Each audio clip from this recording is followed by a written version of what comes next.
गोलीय कोश के पृष्ठ पर वैद्युत क्षेत्र की तीव्रता, intensity of electric field in sphere. ठीक है, किसी गोले पर क्या है, वैद्युत क्षेत्र की तीव्रता ज्ञात करनी है हमको। ध्यान से समझिए, इससे पहले पिछले की कक्षा में हमने आपको क्या क्या गणनाएं कराई थी कि हमने माना था कि एक गोलीय कोश है, चालक गोलीय कोश है। तो चालक गोलीय कोश है तो कोई भी आवेश देंगे तो इनके क्या होंगे, पृष्ठ पर वितरित हो जाएंगे, चारों ओर से पृष्ठ पर क्या हो जाएंगे, वितरित हो जाएंगे। गोला होगा, गोले के चारों ओर आवेश इनके पृष्ठ पर क्या हो जाएंगे, वितरित हो जाएंगे। तो चारों ओर इनके पृष्ठ पर आवेश वितरित है तो कुछ, ठीक है। इसमें हमें गणना क्या करनी थी कि ये आवेशित गोला है, इसको वृत्त ना समझिएगा, वृत्त और गोले में डिफरेंस है, हम आपको बार बार बता रहे हैं। ठीक है, यहाँ पर ये गोलीय कोश था और इस पर हमें क्या गणना करनी थी, इस गोलीय कोश के बाहर बिंदु P पर वैद्युत क्षेत्र की तीव्रता की गणना करनी थी। ठीक है, इस P बिंदु पर, और इस गोलीय कोश के पृष्ठ पर वैद्युत क्षेत्र की तीव्रता की गणना करनी थी P डैश पर, और इस गोलीय कोश के अंदर P डबल डैश बिंदु पर वैद्युत क्षेत्र की तीव्रता की गणना करनी थी।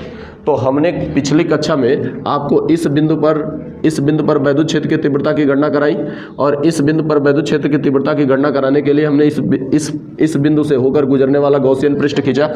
गॉसियन पृष्ठ क्या होता है, तो हम आपको पहले पिछली कक्षाओं में बता चुके हैं कि गॉसियन पृष्ठ एक बंद काल्पनिक पृष्ठ होता है। क्या होता है, एक बंद काल्पनिक पृष्ठ होता है जिसका उपयोग हम क्या है, फ्लक्स की गणना करने के लिए कर रहे हैं। ठीक है, एक बंद काल्पनिक पृष्ठ है, जैसे ये गोला है वैसे ही इस गोले को कवर करने वाला एक क्या है, गोले को पूरी तरह से ढकने वाला एक हमने क्या किया कि बंद पृष्ठ खींच लिया, और इसको हम क्या कहते हैं, गॉसियन पृष्ठ कहते हैं। तो इसको हमने गॉसियन पृष्ठ माना था, यहाँ से सूक्ष्म खंड काट लिया था, और यहाँ पर क्षेत्रफली सदिश की जो दिशा थी वो ये थी, और इसी डायरेक्शन में वैद्युत क्षेत्र की तीव्रता की दिशा थी। और वैद्युत क्षेत्र की तीव्रता का सूत्र क्या आया था, E बराबर 1/4 पाई एप्सिलॉन नॉट और Q/r²। ठीक है, ये हमारे लिए वैद्युत क्षेत्र की तीव्रता का सूत्र आया था, और ये सूत्र यह प्रदर्शित करता था कि इस गोलीय कोश का जो संपूर्ण आवेश है वो कहीं ना कहीं केंद्र पर निहित है। ठीक है ना, क्योंकि ये बिंदु आवेश का सूत्र है, और इस बिंदु आवेश के सूत्र से यह अज्ञात होता था कि ये गोलीय कोश का जो संपूर्ण आवेश है वो केंद्र पर निहित है, तभी तो इसके बीच की दूरी क्या होती थी, r होती थी। तो यहाँ से हमने गणनाएं की इसकी। ठीक है ना, और यहीं से गणना ये भी किया कि तीव्रता के लिए E बराबर Q का मान जो आया था, Q का मान आया था सिग्मा 4 पाई कैपिटल R का स्क्वायर। तो हमने जब इसमें पुट किया था Q की वैल्यू, तो यहाँ पर आया था कि सिग्मा अपान एप्सिलॉन नॉट, और इसके जगह पर क्या हो जाएगा, R capital R square upon small r का स्क्वायर। ये हमारे पास सूत्र ज्ञात हुआ था। बोलिए, ये सारे सूत्र ज्ञात हुए थे। अगर मैं क्या करूं कि इस पृष्ठ पर वैद्युत क्षेत्र की तीव्रता की गणना करना चाहता हूं, इस पृष्ठ पर वैद्युत क्षेत्र की तीव्रता की गणना करना चाहते हैं, तो हम क्या कर सकते हैं कि इस पृष्ठ को पहले बना लेते हैं। ये गोलीय कोश हो गया, ठीक है, और इस गोलीय कोश पर आवेश एक समान रूप से क्या है, वितरित है। इस पर आवेश एक समान रूप से वितरित है, ऐसे आवेश एक समान रूप से इस पर वितरित है ना। अब आवेश इस पर एक समान रूप से वितरित है, कौन सा आवेश एक समान रूप से वितरित है, तो प्लस का Q आवेश जो है एक समान रूप से वितरित है। ठीक है, अब ध्यान से समझिए कि इसके पृष्ठ पर ही वैद्युत क्षेत्र की तीव्रता की गणना करनी है, क्योंकि गोलीय कोश के पृष्ठ पर वैद्युत क्षेत्र की तीव्रता की गणना करनी है। पहले किस पर किए थे हम, पहले किस पर किए थे, गोलीय पृष्ठ के बाहर वैद्युत क्षेत्र की तीव्रता की गणना किए थे। अब हमको क्या करना है, गोलीय कोश के पृष्ठ पर वैद्युत क्षेत्र की तीव्रता की गणना करनी है। तो सीधी सी बात है, अगर ये केंद्र O है तो इस पृष्ठ पर इस P डैश बिंदु पर वैद्युत क्षेत्र की तीव्रता की गणना करनी है। तो यहाँ से सूक्ष्म खंड काटेंगे, जब सूक्ष्म खंड काटेंगे तो DA की दिशा और E की दिशा दोनों यही होंगी। बोलिए, दोनों यही होंगी, कोई अंतर आएगा क्या, बस यही क्या होगा कि ये जो रेडियस R कैपिटल R है, ये भी तो कैपिटल R ही होगा। बोलिए, और जो हम स्मॉल r लेते थे, जो यहाँ से यहाँ तक स्मॉल r लेते थे, ये तो कैपिटल R का कैपिटल R ही है। जो यहाँ से यहाँ तक स्मॉल r लेते थे, यही बिंदु पीछे हट करके यहाँ पर आ गया है ना। तो ये जो स्मॉल, जहाँ पर कैपिटल R है वहाँ पर क्या हो जाएगा, स्मॉल r हो जाएगा। यानी ऐसी स्थिति में कि स्मॉल r बराबर क्या हो जाएगा, कैपिटल R हो जाएगा। बोलिए, स्मॉल r बराबर क्या हो जाएगा, कैपिटल R हो जाएगा। और जब स्मॉल r बराबर कैपिटल R हो जाएगा, गणनाएं उसी प्रकार से कर लेंगे। E की वैल्यू निकालेंगे कैसे, तो फाई बराबर निकालेंगे D, फाई बराबर आप निकालेंगे E वेक्टर डॉट क्या हो जाएगा, DA वेक्टर। हो जाएगा। यहाँ से डी फाई बराबर क्या हो जाएगा, ई डी ए कॉस 0 अंश, cos 0 अंश। तो यहाँ से डी फाई बराबर क्या आ जाएगा, डी फाई बराबर ई डी ए आ जाएगा। दोनों का ये क्या है, छोटे से खंड के द्वारा वैद्युत क्षेत्र की तीव्रता है, सबका समाकलन कर देंगे तो पूरे पृष्ठ के कारण वैद्युत क्षेत्र की तीव्रता आ जाएगी, समाकलन तीव्रता आ जाएगी, समाकलन कर देंगे, समाकलन ऑफ संपूर्ण पृष्ठ का डी फाई बराबर क्या हो जाएगा, समाकलन ऑफ ई डी ए। ठीक है, और सारी चीजें करेंगे तो लास्ट में फार्मूला यही आएगा, लेकिन आर के जगह पर क्या हो जाएगा, आर स्क्वायर हो जाएगा। ठीक है, और यहाँ पर तीव्रता का फार्मूला देखें तो यहाँ पर स्मॉल आर के जगह पर क्या रख सकते हैं, कैपिटल आर रख सकते हैं। कर चुके हैं तो डायरेक्ट हम यहाँ पर लिखेंगे, चूंकि ई बराबर क्या होगा, sigma upon epsilon naught capital R का स्क्वायर अपान स्मॉल आर का स्क्वायर। तो ई बराबर क्या हो जाएगा, यहाँ पर स्मॉल आर कैपिटल आर के बराबर है ना। पहले जब ये पी बिंदु यहाँ पर था तो ये वाली तीव्रता, ये जो त्रिज्या थी वो कितनी थी, स्मॉल आर थी, लेकिन यही पी बिंदु जब इसके पृष्ठ पर चला गया तो स्मॉल आर जो है वो कैपिटल आर के बराबर हो गया। तो यहाँ से रख सकते हैं sigma upon epsilon naught capital R का स्क्वायर बटे आर का स्क्वायर। ठीक है,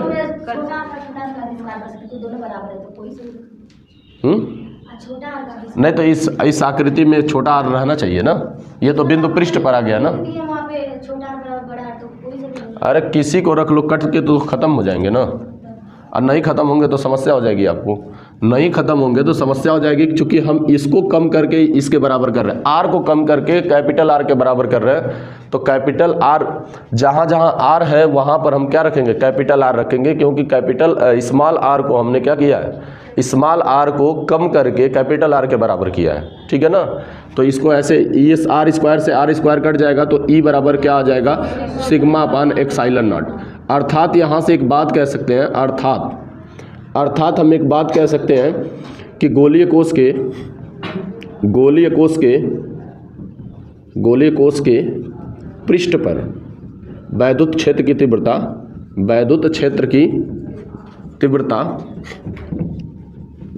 की तीव्रता सिग्मा अपान एक्साइलन नॉट होती है। ठीक है, बोलिए, सिग्मा अपान एक्साइलन नॉट होती है। सिग्मा क्या है इसमें आपका, सिग्मा क्या है आपका, पृष्ठीय घनत्व है, घनत्व, पृष्ठीय घनत्व कहिए या क्षेत्रफलीय घनत्व कहिए। ठीक है, तो क्षेत्रफलीय घनत्व है। एक्साइलन नॉट क्या है आपका, एक्साइलन नॉट जो है निर्वात या वायु की विद्युतशीलता है। ठीक है, विद्युतशीलता है। ठीक है ना, ये सारी चीजें, ई इंटेंसिटी हो जाएगी, तीव्रता हो जाएगी। तो इस बिंदु पर वैद्युत क्षेत्र की तीव्रता जो होगी सिग्मा अपान एक्साइलन नॉट के बराबर हो जाएगी। बोलिए, बात समझ में आ रही है, सिग्मा अपान एक्साइलन नॉट के बराबर हो जाएगी। उसी प्रकार से गोलीय कोश के अंदर वैद्युत क्षेत्र की तीव्रता देख ली जाए, गोलीय कोश के अंदर वैद्युत क्षेत्र की तीव्रता देख ली जाए, मैं तो मिटा सकता हूं ना, उसके गोलीय कोश के अंदर वैद्युत क्षेत्र की तीव्रता,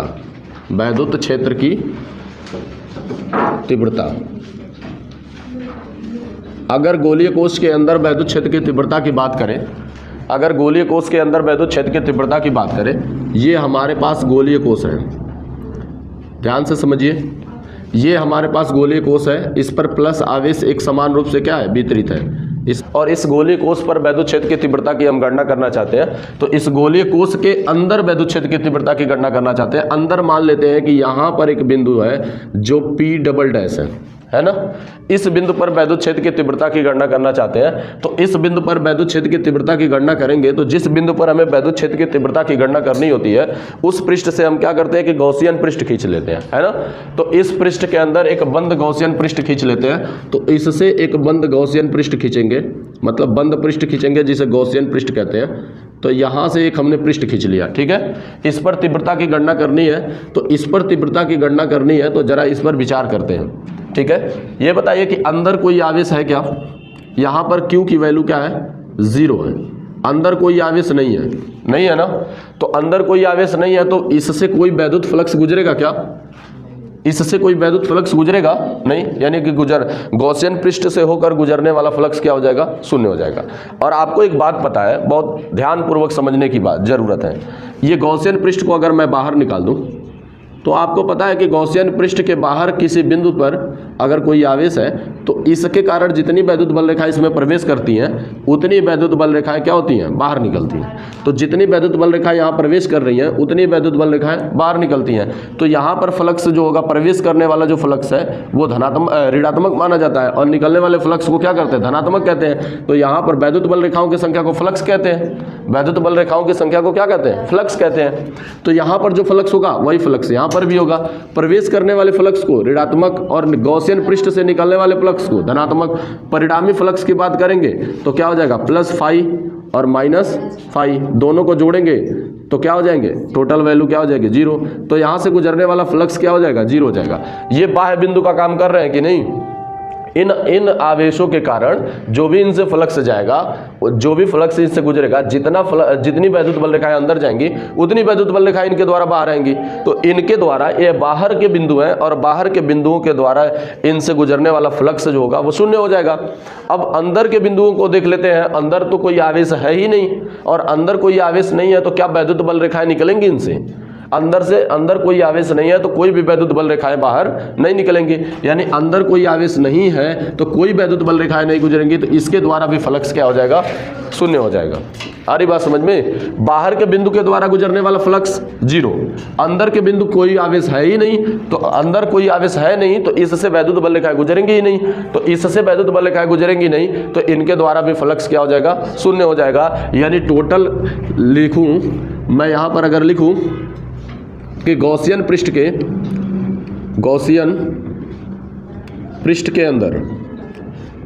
अंदर कोई आवेश नहीं है, कोई आवेश नहीं है।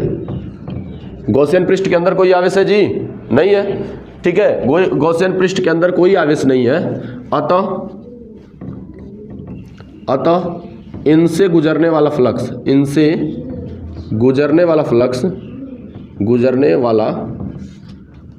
फ्लक्स शून्य होगा।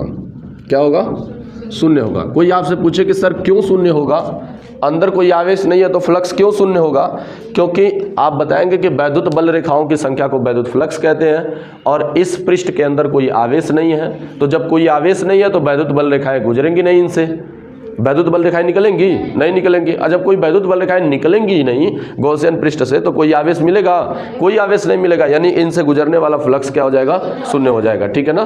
तो कोई वैद्युत बल रेखाएं नहीं गुजरेंगी, इसलिए इनसे गुजरने वाला फ्लक्स क्या होगा, शून्य होगा। यानी यहाँ पर फाई बराबर बात करेंगे तो फाई बराबर होता है E vector dot D A vector, और ये बराबर हो जाएंगे 0 के। यहाँ से मैं बात हूँ, इनको लिख सकते हैं E vector dot D A vector बराबर क्या हो जाएगा, 0।